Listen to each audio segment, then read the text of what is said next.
Hi and welcome for this review of FranceVFR Airport Pack 1. This add-on was released a few weeks ago and contained 5 regional airports in France. It's available on the FranceVFR website, along with a few other shops like Orbx and SimMarket, for about €25 excluding VAT. We'll have a look at each of the 5 airports, and I'll give you a few comments and real-life comparisons since I've operated myself to some of these places. Before we do that though, it's important to remember the goal of this add-on.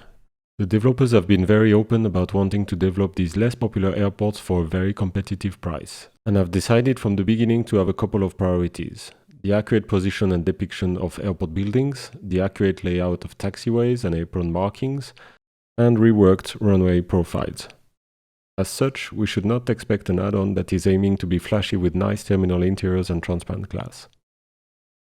So, if we take all this into consideration, is this add-on worth it? Let's find out. Let's start with Bordeaux Airport. Bordeaux is located in the southwest of France and sees about 7 to 8 million passengers a year. As you can see in the add-on, the shape of the terminal and the control tower has been faithfully reproduced. There is a good number of ground objects being placed around. We can also see that the add-on uses default jetways, although they have custom textures, of course.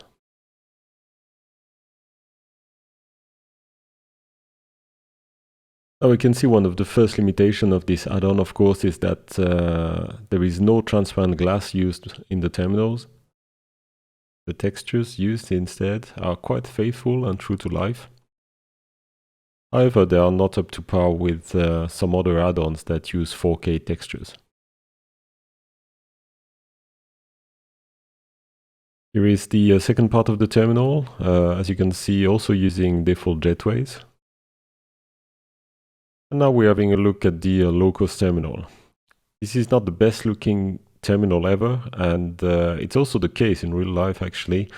It is used by a low-cost airline, and it really looks like a giant warehouse painted in black.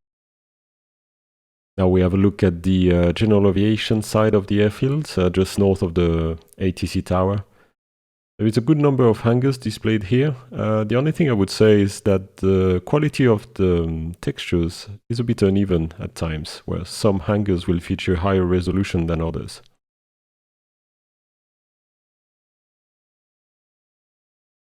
And now here is a look at the western part of the airport, with most notably the Dassault hangars and a couple of static aircraft.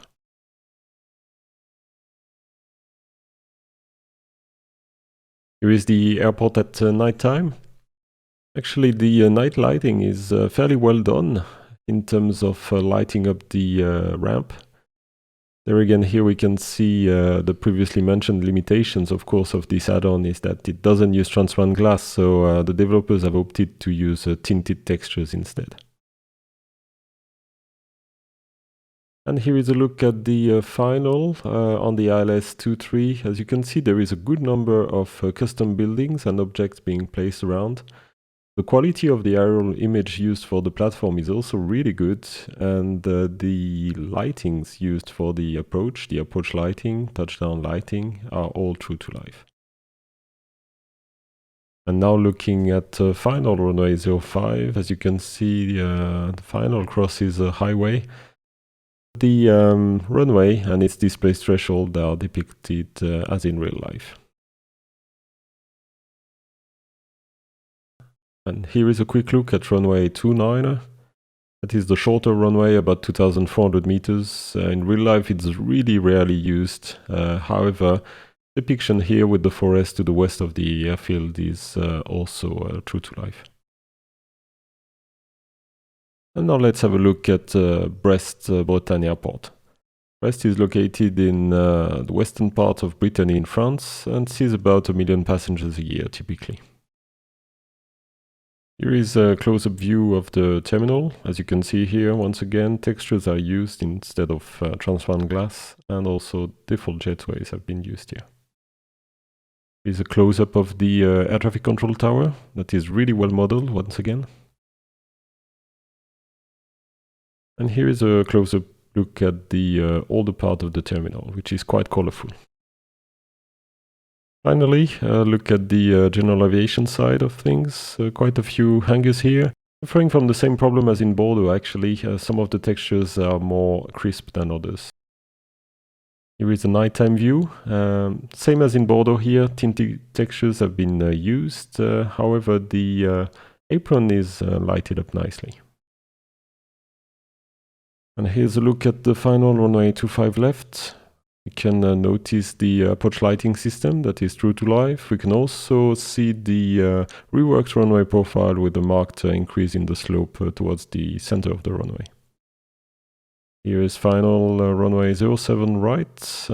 Here again, as you can see, the aerial image used is of very good quality, extending to the forest surrounding the secondary runway to the north.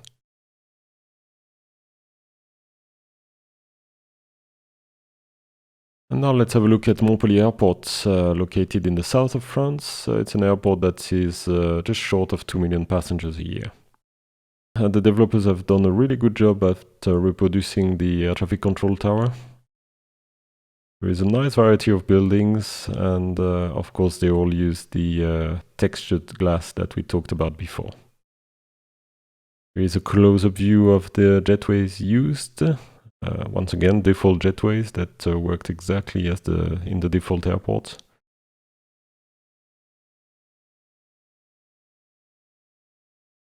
Here is now a look at the maintenance parts of the airport with a few static aircraft that are of good quality.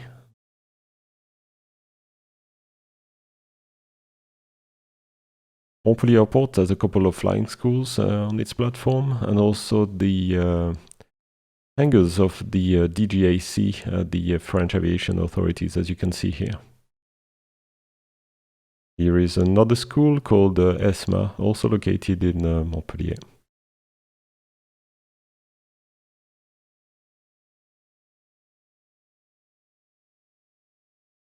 Here is the airport at night time.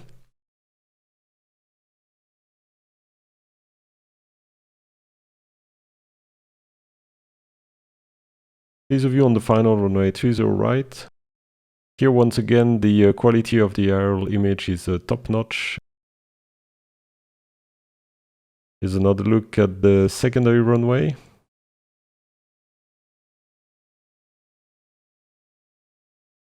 And here's a look on the final runway 12 left with the quarry on the long final and the seaside coast. Now let's have a look at Clermont-Ferrand Airport. This airport is located not too far away from Lyon, in fact, and sees about 500,000 passengers a year.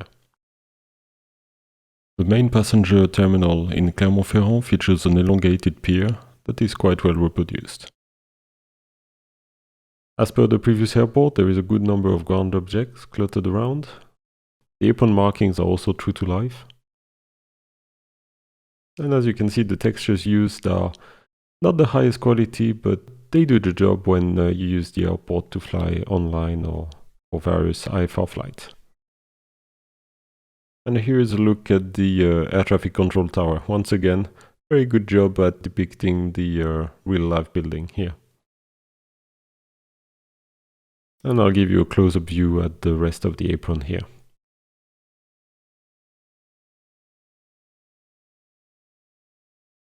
Here is now the military side of the airport with a few vehicles and also a few Mirage 2000 depicted here as static aircraft. It's obviously not a part of the airport that most will use the most, but it's nice to see it depicted here. And here's a view of the terminal building at night time. Here again, the lighting is generally of good quality. I really like the reflection of the neon used on the airport building here.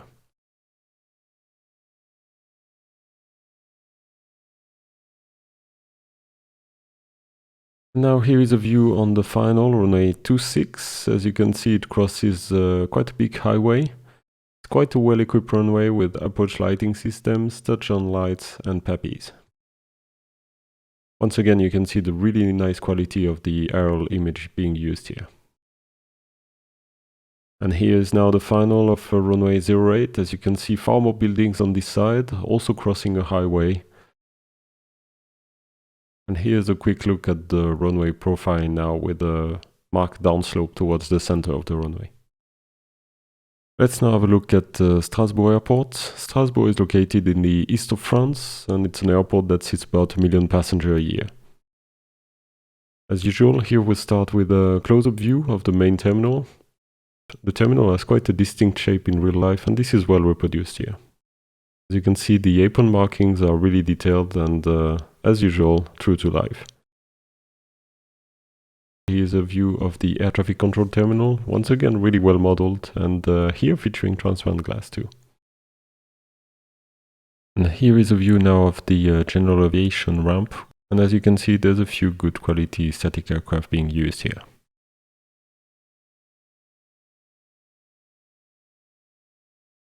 Here is a look at the main terminal at night time, and as in the previous airport, tinted textures are used here. And here we are now looking at the final runway 05. Once again, we can appreciate the quality of the aerial image being used here.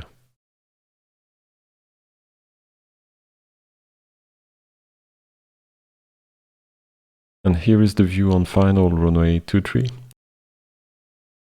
There's a few villages around, as you can see, and we can also appreciate the reworked runway profile here with a slight bump in the touchdown area. So, in conclusion, what do I think of this airport pack? Well, I think for the price it represents a very good value for anyone wanting to fly to France, assuming you accept the initial design limitations, such as the lack of terminal interior modeling and transparent glass. FranceVFR has plans to cover about 30 regional airports in France this way, and most of them are not popular enough to warrant intricate modeling.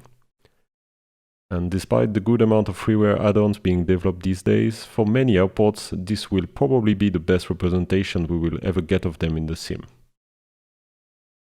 Also, despite the design limitations, I was actually surprised to find a good number of detailed ground objects and static aircraft to make these airports feel really alive. For about $6 per airport, you get a scenery that is fully matching the charts with everything in place and a good enough modeling that gives a nice illusion of reality. All in all, I would avoid buying this pack if your main motivation is to go after the best modeled airports wherever they may be situated in the flight sim world. But I would say buy it if you know and want to fly to these airports, as the pack will give you a good enough representation of them in the sim, perfect to fly online, for example. That's it. Once again, thanks for watching this review. Please leave a comment below about your thoughts. As usual, I'd love to know what you think. Thank you for watching, and don't forget to subscribe for more videos soon.